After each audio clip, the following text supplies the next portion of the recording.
everybody, it's Jenni Brandon, and I'm excited to welcome you to another episode of my vlog, Work in Progress. And today I'm really excited to be joined by the Post-Haste Duo, which is Sean Fredenburg on saxophone and Javier Rodriguez on bassoon, as well as the Proud Duo, which is Dora Proud on oboe and Joe Proud on saxophone. And they are the lead commissioners on my new work, Places We Are From, which will be eventually available in 3 versions. It's going to be oboe, bassoon, and piano, oboe, saxophone, and piano, and saxophone, bassoon, and piano. And so just a little bit about them. The Post-Haste Duo has an awesome mission to increase the amount of quality chamber music for their duo of saxophone and bassoon, and encourage young musicians to form in non-traditional chamber ensembles, to form their own groups like that. And then the Proud Duo have been playing together since 2017, and Dora's from Serbia and Joe's from America, and they're working to commission new works for their duo as well and expand the repertoire by combining their different cultural backgrounds. So welcome Dora, Joe, Javier, and Sean. I'm so excited to chat with you all today. Hello. Hi. Hello, thank you, Jenni. And as we can see, we've got the beach in the background, which is fabulous, and we're all jealous. And then we've got Joe and Dora sitting in the massive heat wave that is hitting the part of this country. So lucky you guys.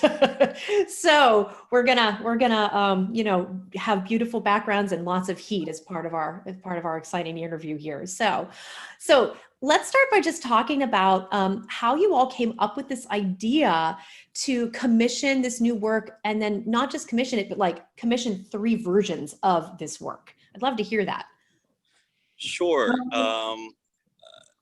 Dora and I are double reed colleagues at the University of Idaho, and we wanted a new piece for oboe, bassoon, and piano, and I had talked to Dora about you specifically because we had met a few years ago at the Tampa IDRS conference and had a wonderful time there. Yeah. And, I said, why don't we talk to Jenni about a new piece? And we started talking, and the original thought was to make it for oboe, bassoon, and piano.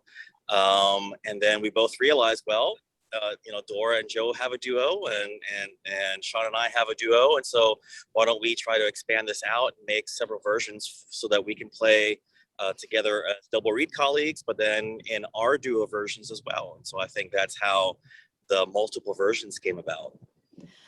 It's such a great idea. And I know when you all approached me about it, you're like, so we want this piece, but we want it to be in these 3 versions. I was like, okay, I'm going to need a map, and I'm going to lay it out on a map so I'm really clear about the 3 versions. But I think it's a really cool idea.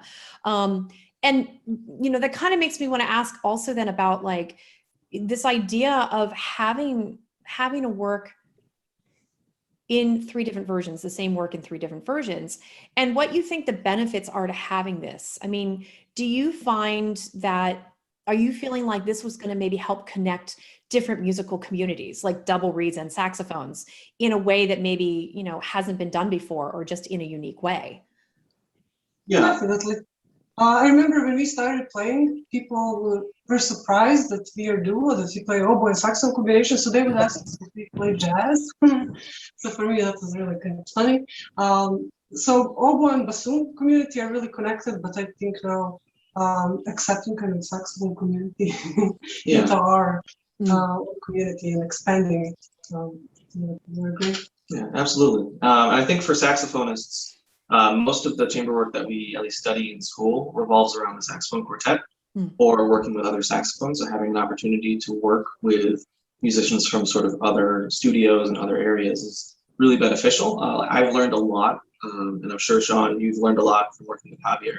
And it's just a really different perspective on approaching the music and approaching those things. And if we can kind of do something to encourage that with other saxophonists and with other, you know, double reed players as well, and that's all the better. Yeah. I think we noticed that lately there are more and more people who play like at least oboe and saxophone combination. think people feel now it's allowed to do that. So we see more duos, and we hear a lot of people ask us about pieces that we commissioned, ask us for advice. So yeah, community is expanding. Mm-hmm. Well, I think that's interesting too. I mean, just as far as, kind of crossing musical groups, because the double reeds are so very like a tight-knit group, and they're constantly sharing music and encouraging each other to play new music and commissioning composers, and I feel like that's in the saxophone world as well. But you both, all of you have such specific duos. And I'm sure there must be I feel like you're almost like single-handedly building the repertoire right now. I feel like there must be, is there a lack of repertoire for these particular duos out there? Yeah, when we first started in 2009, there were a few duos out there playing music. Actually, there was one that were also alumnus of where we went to school at LSU, and so we were looking up some of the music that they had played, and they kind of served as an inspiration for us. But there wasn't a lot out there, and what there was with piano usually, and so. So we've been real fortunate to work with a lot of wonderful friends, composer friends, to build the repertoire up, and it's been a real wonderful journey so far. And even just this morning, we had a very prominent saxophone professor at a major university text Sean and ask him, I'm performing with my bassoon colleague, what pieces do you recommend? So it's been nice that people are coming to us for recommendations for bassoon and saxophone duo music. Yeah, that's really says something, as far as establishing for both of your groups, establishing yourselves as those people that everybody comes to ask, what repertoire should we be doing? And that's actually really exciting.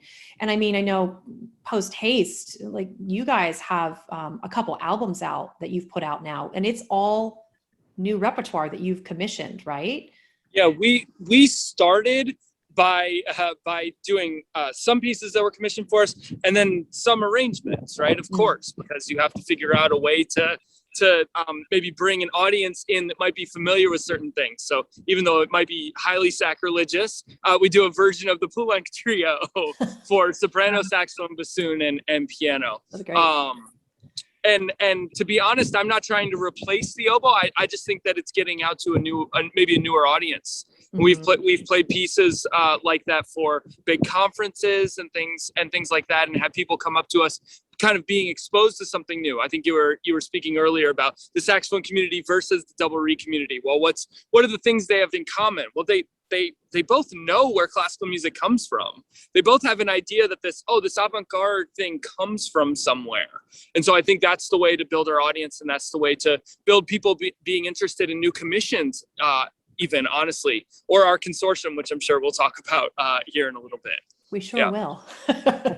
Yeah. And I know, Proud Duo, you all are programming new works, and you're doing that as well. I was looking at some past performances that you've all been doing, and also arranging, right? You've been doing a fair amount of arranging for your duo as well.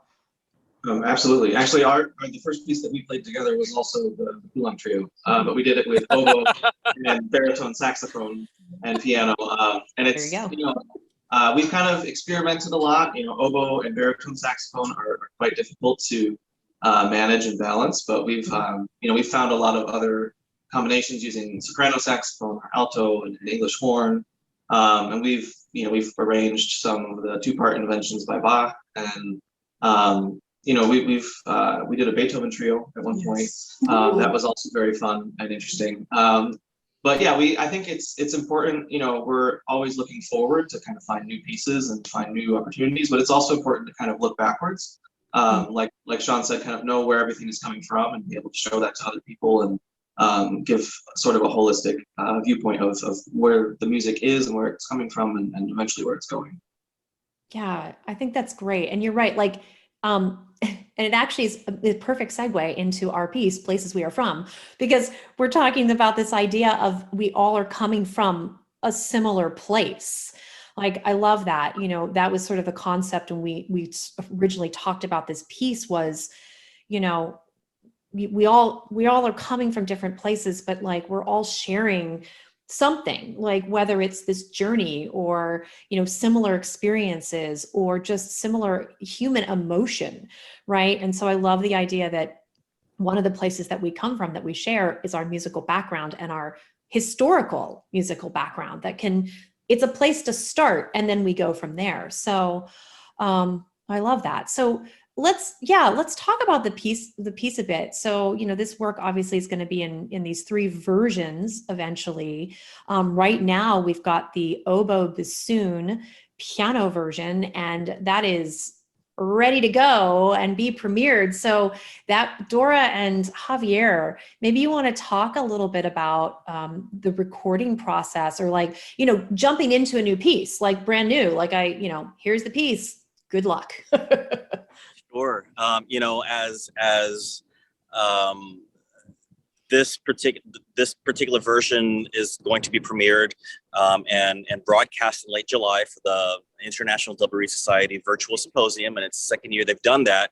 So it's not a live IDRS conference like we're normally used to. It's a symposium, but that always creates an opportunity to find new audiences, because it's not just a live performance in one room where the people that have registered for the conference can go to. This anybody, I believe, can register for the conference and view it. So it can really have a wide audience for this premiere online. So people don't have to be in one certain place at this conference. Anybody from home can watch this piece. And so recording it was a wonderful joy. It was actually the first time that Dora and I, because of the pandemic, had really performed something and played together.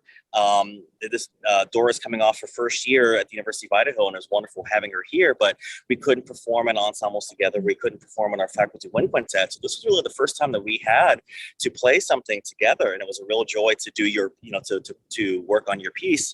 And so we worked on it. We had a few weeks to work on our individual parts, and then we flew in Kevin Chance, who's a wonderful piano colleague from the University of Alabama, and we basically had one day to record the piece with him, and it went wonderfully well to record the music with him, and so we were really happy to do that. I want to give a shout out to Liam Marchant, who was our student engineer who recorded it also for us, and he did a great job with the video and the audio editing with that.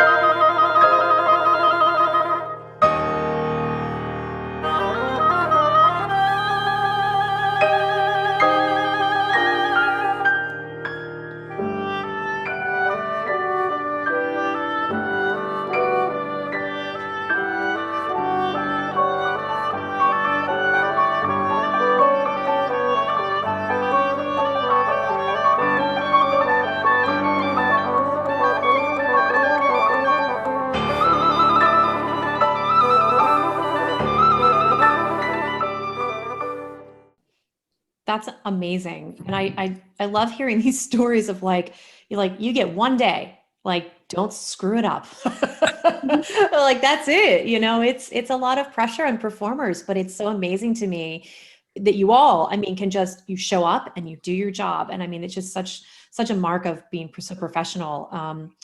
Yeah. I mean, how does it feel? I mean, I think you sort of touched on this, but like, how does it feel knowing that, like, even though we don't have the live performance, but we've got this recorded, you know, performance of it. I mean, obviously, I'm sure you have a preference of wanting to play live, but the experience of recording, I mean, was that an enjoyable experience? Are you looking forward to doing more sort of like recorded performances for more? I'm sure we'll have more virtual things going forward from now on. No, it was really great experience. We scheduled, I think, a full afternoon to record your piece, and then we were done in 2 hours, or maybe even less. Wow. We had just so much fun. We met, and then it was really enjoyable. Actually, I'm thinking about that. The reason we commissioned this from you, because I heard Javier's master student performing one of your pieces, and I told Javier, I love this piece. It was just beautiful melodies, and I enjoyed listening so much. And then I asked Javier about you, and that's actually how we started. So then when we were recording, when we would stop recording, we would keep singing parts of your piece because it just would not leave us. We would just sing all day. Yeah. That's fun. I like being an earworm for you. That's good. Yeah, that was a double helix, by the way. Okay. Oh, that's great. Yeah. Yeah.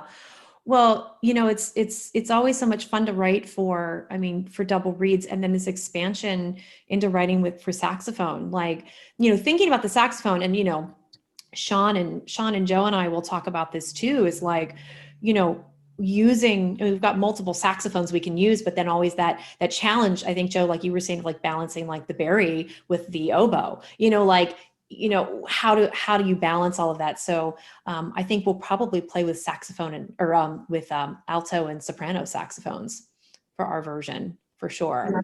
Yeah, that's a good idea. Yeah. And good. Yeah. Yeah. So what, tell everybody a little bit too. So we have IDRS coming up, and, I'll put some titles up here for the website. It's idrs.org. That performance is going to come up between July 26th and July 31st of this year, 2021. What else do you all have planned for performances for this piece? What's coming up in the fall?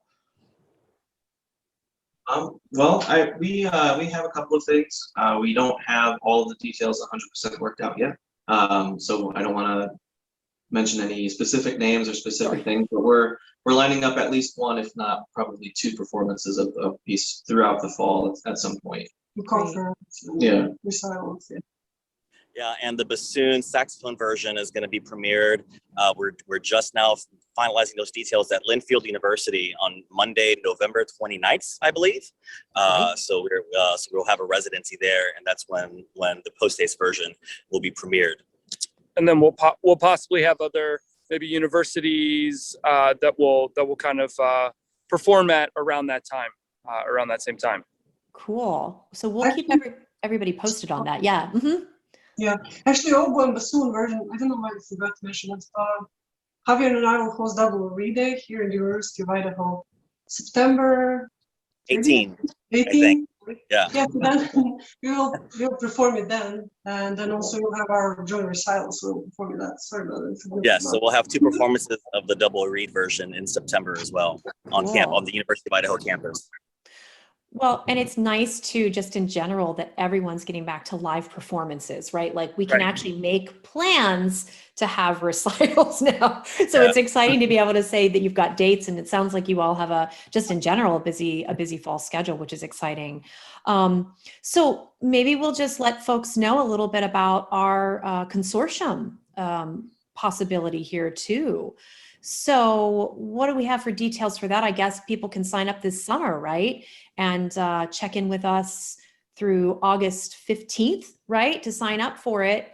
And then all scores, all versions will be available for consortium members to perform by December 1st. And then everybody gets a year to go nuts and play it. Yeah, absolutely.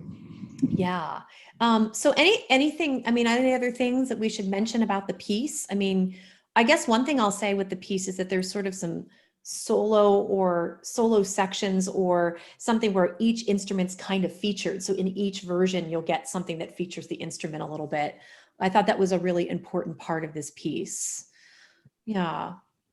And maybe say something about how it's different in each iteration. Because I remember we talked about that, how there's some possibilities to change these kind of solo-ish cadenza kind of moments. Yeah, to give sort of a unique spin on each of the versions. So, that way it's sort of to allow it to speak specifically like for the saxophone, playing this certain part, or for the bassoon playing this certain part. So yeah, so we'll the places we are from will have different iterations of it, which is great, but we all come from the same place. So I love it. Yeah. I think that's great. I think that's a really unique part of this work. Yeah. And, I wanted to let each of the voices sing and not just sort of, there will be some very specific things that transfer over, obviously, between the instruments. But yeah, giving each thing a voice, giving each instrument a voice, and especially because the colors are different, right?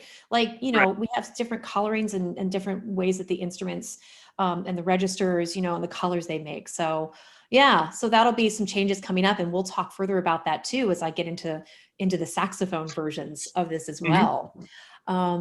Well, this is so great. So the big thing to look for, everybody, is the IDRS performance coming up first, and that's going to be July 26th through the 31st. And we'll have more details coming up on my website. I'll stick it up there. I'm sure you guys will announce it too.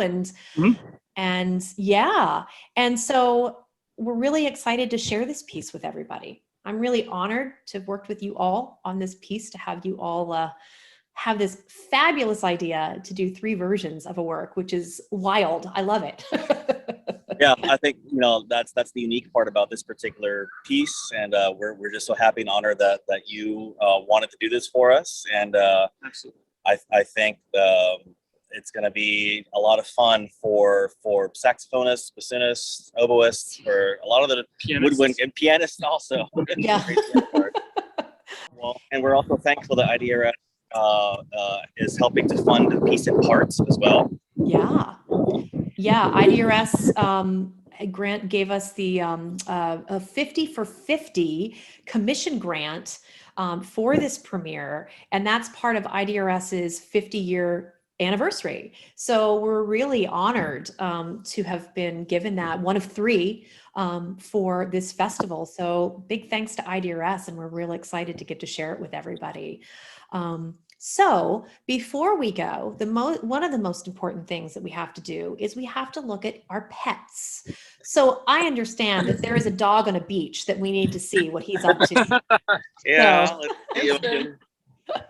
and if I know you guys have your cat, if you want to grab a cat. She's on the way. Hi, Samson. Samson on the beach. What a happy Let's see if I can boy. get a better angle of there you go. There we go. He looks so happy. Oh, look at that smile. Says, you guys, I'm on the beach. He had never been on the beach until 2 days ago. Oh my gosh. There's a kitty. Oh my goodness. Who is this? She's Boo, cross-eyed ragdoll. She's from Alabama. Oh, there he is. Yeah, both of our cats are from the south, so they're kind of whatever about the heat, but yeah. Oh, I'm sure they're mad about that. If I can, I'll round. Okay, since we're doing dogs, I'm going to round mine up. He doesn't want to pick up. Here we go. Come here, buddy. Oh no, he says, Mom. There we go. There's Harrison. Oh. Hi, buddy. Well, there we go.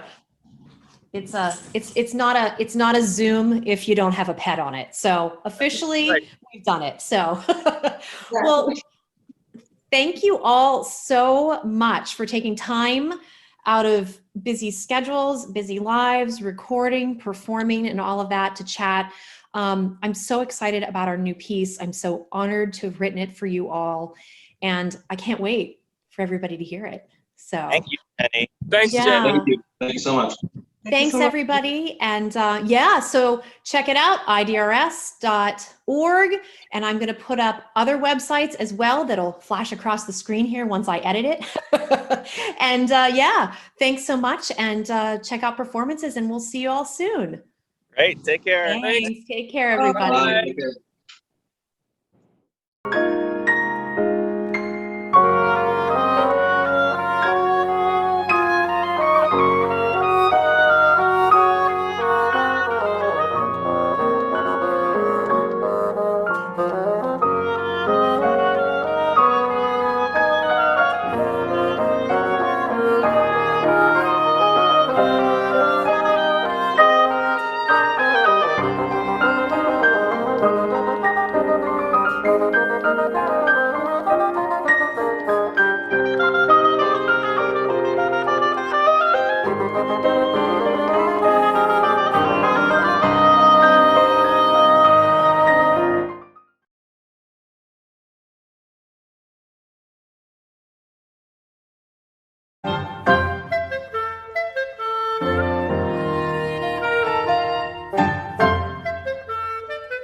you.